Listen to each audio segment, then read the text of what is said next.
두 명의 사상자를 낸 경기도 안양 흉기 난동 피해자가 결국 구속됐습니다. 네, 술에 취해 건물을 청소하던 두 명에게 흉기를 휘두른 30대 남성은 기억이 나지 않는다는 진술만 반복하고 있다고 합니다. 백기종 전 수서경찰서 강력팀장과 이야기해보겠습니다. 안녕하십니까? 네, 안녕하십니까? 자, 30대 남성이 보니까 70대 할머니 그렇습니다. 두 분한테 네. 지금 했어요. 네. 일단 사건 개요부터 좀 정리해 그렇습니다. 주시죠. 이제 아침 7시 45분경이죠. 경기도 안양에서 일어난 건데 예. 이 1층에 갑자기 식당에 찾아와서 행패를 합니다. 그러니까 네. 식당 주인이 이제 이걸 잘 달래서 내보내는데 예. 이 34세 피의자가 2층으로 올라가서 다른 가게 문을 부수고 들어가서 흉기를 꺼내 옵니다. 네. 그렇게 해서 아무 인과관계가 전혀 없는 생면부지로 알려지고 있습니다. 나중에. 그런데 75세 된 이 청소하는 근로자 두 분에 대해서 흉기를 휘두릅니다. 네. 결국은 한 분은 사망을 하시고 한 분은 네. 다행히 의식을 찾으셨는데 상당히 중상을 입으신 그런 상태입니다. 이 두 명을 해치기 전에 이미 다른 곳에서 또 행패를 부렸다고요? 그렇습니다. 이제 1층에 가가지고 술이 취한 상태인데 결국 경찰 수사로 밝혀졌지만 밤을 새워서 지인들과 술을 마시고 예. 그리고 이제 잠을 한숨도 안 잔 그런 상태에서 평상시 또 주치폭력, 주폭 상태가 상당히 심했던 사람으로 알려지면서 여기에 대한 대책도 마련이 돼야 된다는 그런 분석이 나오고 있죠. 그 좀 전에도 말씀하셨지만 피해자들하고 아는 사이가 아니었다고 하는데 대체 왜 그런 걸까요? 뭐 사실 전 개인적인 수사 경험칙상을 말씀을 드리면 밤을 예. 새고 술을 마신 상태거든요. 예. 그리고 굉장히 만취한 상태인데 그 다음에 술을 마시면서 잠을 한숨도 못 자게 되면 일시적인 정신착란 현상이 올 수가 있습니다. 네. 보통 수사 경험칙상 그런 경우를 가끔 발견하게 되는데 그렇기 때문에 결국은 현실을 오인하는 경우가 있죠. 그래서 청소하시는 두 분이 평상시 나를 이렇게 간섭을 하고 괴롭히는 사람들이 아닌가 하는 네. 그런 어떤 일시적인 착란을 가지고 결국 아무 이 인과관계가 없는 두 분에 대해서 흉기를 휘두른 게 아닌가 하는 분석이 가능합니다. 그 횡설 수사를 하고 있다는 얘기도 있더라고요. 그렇습니다. 어릴 적부터 뭐 나를 괴롭혀서 범행을 저질렀다는 얘기? 네. 모르는 사람이다? 죄송하다.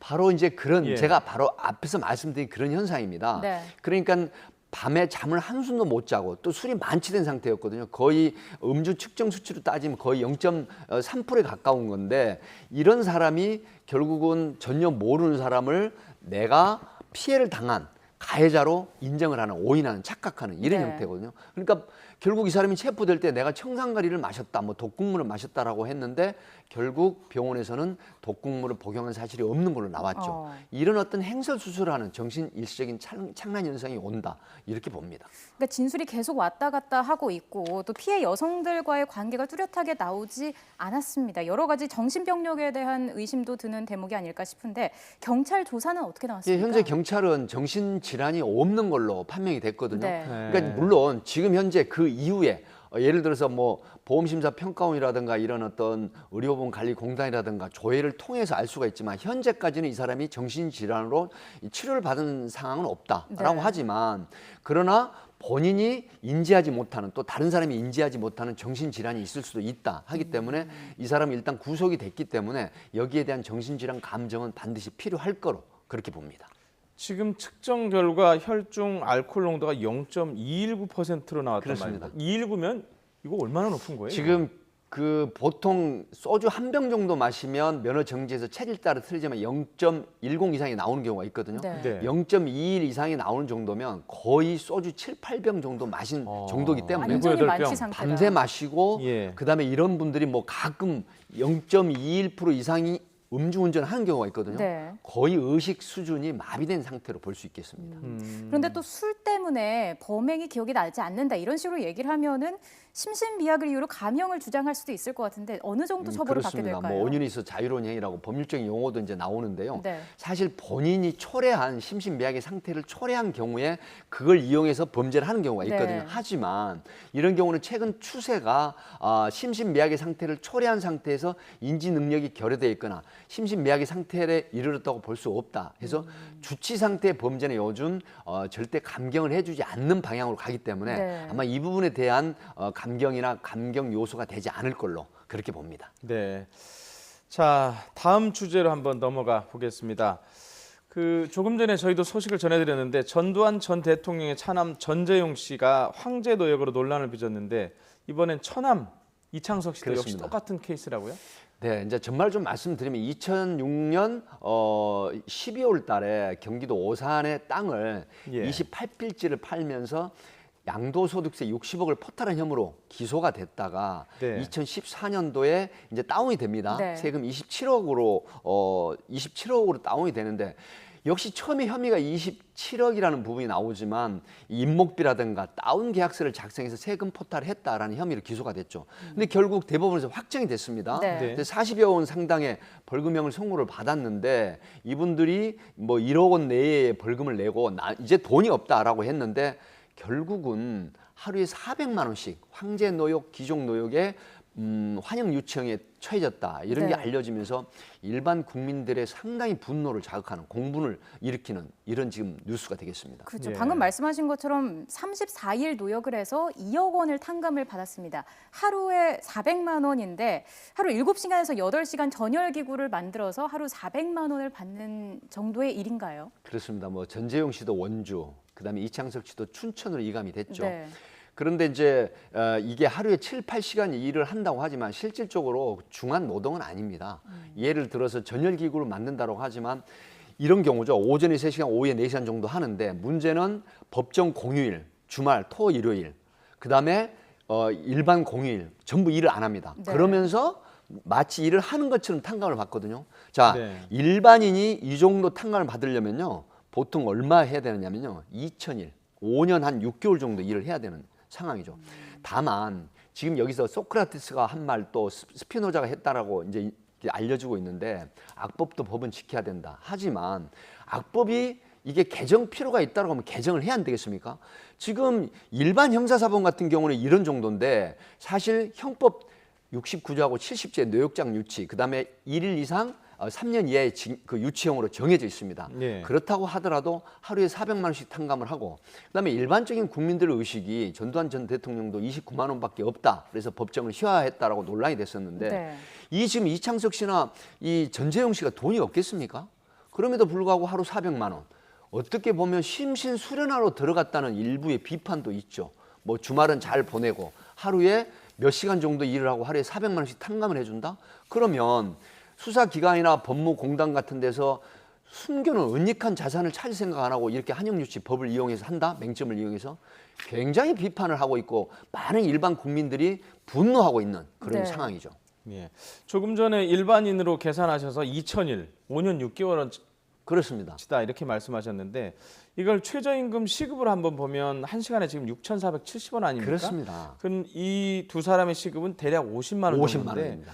이 부분에 대한 규정은 어떻게 되어 있나요? 네, 사실 그렇습니다. 지금 형법 69조와 70조의 뇌역장 유치, 그다음에 벌금을 내지 않았을 때 그 규정이 있는데 만약에 1억 이상 5억 미만이면 300일 이상, 네. 그다음에 5억 이상 50억 미만이면 500일 이상, 50억 이상이면 1000일 이상의 벌금형에 환영 유치에 하게 돼 있죠. 네. 그러나 3년을 경과하지 못한다고 돼 있기 때문에 그래서 일반 형사사범 같은 경우는 5만 원에서 10만 원을 탕감을 해주지만 예. 이 사람들 같은 경우는 황제 노역, 귀족 노역이라는 비판이 나오고 있음에도 불구하고 이 법에 의해서 결국 3년을 초과하지 않는 범위 내에서 벌금을 탕감하기 때문에 네. 일반적으로 시급 6천여만 원 최저 근로 임금이죠. 그런데 이 사람들은 1시간에 50만 원 이상씩의 그 탕감을 받는다. 그래서 이건 정말 앞에 제가 말씀드렸지만 악법도 법이다. 지켜야 되겠죠. 네. 하지만 이런 법이 불평등하다라고 하면 반드시 최대 허용치라든가 그다음에 한영육지 기간을 늘려서 네. 거기에 합당한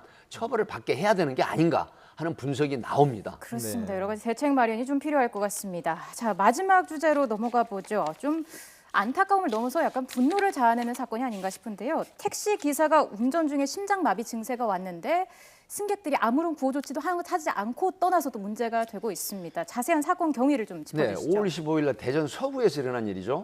63세 된 택시 운전하시는 분이 갑자기 남녀 승객 두 분을 태우고 진행하는 중에 30m 전방에서 의식을 잃습니다. 네. 그래서 이제 핸들을 안고 머리를 숙인 상태에서 블랙박스를 보면 그대로 진행을 하게 되죠. 본인이 의식을 잃었기 때문에. 네. 그런데 추돌을 하고 정차를 하는데 50대 남녀 중반의 이 승객들이 내려서 트렁크를 열려고 합니다. 네. 그런데 안 열리니까 쓰러져 있는 운전기사를 돌볼 생각은 전혀 안 하고 키를 뽑아서 트렁크를 열고 그다음에 지나가는 택시를 불러서 골프 가방, 골프 세트를 꺼내서 그대로 이동을 해버립니다. 네. 그 사이에 다른 택시 기사들은 나중에 경찰 조사를 통해서 밝혀졌지만 네. 약간 엎드려서 의식을 약간 잃은 정도지 심정지가 왔다는 걸 생각을 안 했다는 거죠. 그런데 추가적인 증언이 나온 게 이 예. 당시에 50대 남녀 승객이 떠날 때 다른 택시를 타고 떠날 때 의식이 완전히 사망한 상태가 아니랐다는 것이죠. 아하. 그렇다고 하면 그때 심폐소생술은 아니라고 하더라도 인근의 기사나 행인들에게 예. 112 신고나 119 신고를 하거나 아니면은 빨리 좀 도와달라 하고 현장을 떠났으면 사망에 이르지 않았을 건데 그렇죠. 결국 이 택시 기사분은 병원에 옮겼으나 사망을 해버린 상태. 그 현재 많은 누리꾼 또 많은 시청자 국민들이 여기에 대해서 수천 건의 비난 글을 올리고 있고 지금 핫 이슈가 되고 있는 그런 사안이죠. 그분들이 그렇게 빨리 그렇게 현장을 떠나야 될 특별한 이유가 있었나요? 그 사실 승객들이. 예. 저는 굉장히 개인적으로 분노를 느끼는 건 이분들이 지금 현재 일본에 체류 중이고 있는데 네. 인천 공항에서 공항 버스가 10분밖에 남지 않았다고 합니다. 하지만 119나 112 신고하는 게 불과 30초 이내면 가능합니다. 아, 여행을 가던 그렇습니다. 분이었나고. 해외 여행을 가는 두 분이었기 때문에 예. 공항 버스를 타기 위해서 그렇다고 하고 또 굉장히 황당하고 어처구니 없는 건 2시간 후에 경찰이 신고를 합니다. 네. 정말 이게 과연 이게 정말 우리나라에 착한 사마리아인 법이 있었으면 하는 생각이 드는데 사실 지금 새누리당 그 박성중 의원이 의무불이행죄라고 이거 발의하고 있습니다. 제발 이 법이 제정이 됐으면 하는 바람입니다. 2시간 뒤에 신고를 했다는 것 자체가 이해가 안 가는 대목이기도 한데 정말 발빠르게 신고를 했더라면 발빠른 조치가 있었더라면은 충분히 생명을 살릴 수 있을 것이라는 그렇습니다. 생각이 듭니다. 예, 많은 분석가들이 의료의 분석가들이 네. 바로 제세동기는 사용하지 않더라도 심폐소생술 소위 이 심장에 충격을 주는 행위만 있었더라도 그렇죠. 예, 그래서 살 수 있었다라는 분석이 나오고 있기 때문에 정말 이걸 그대로 방치하고 현장을 떠난 이 두 분들에 대해서 정말 법적인 처벌을 해야 되는데 안타깝게도 현재 법으로 처벌할 수 있는 우리나라 법은 없습니다.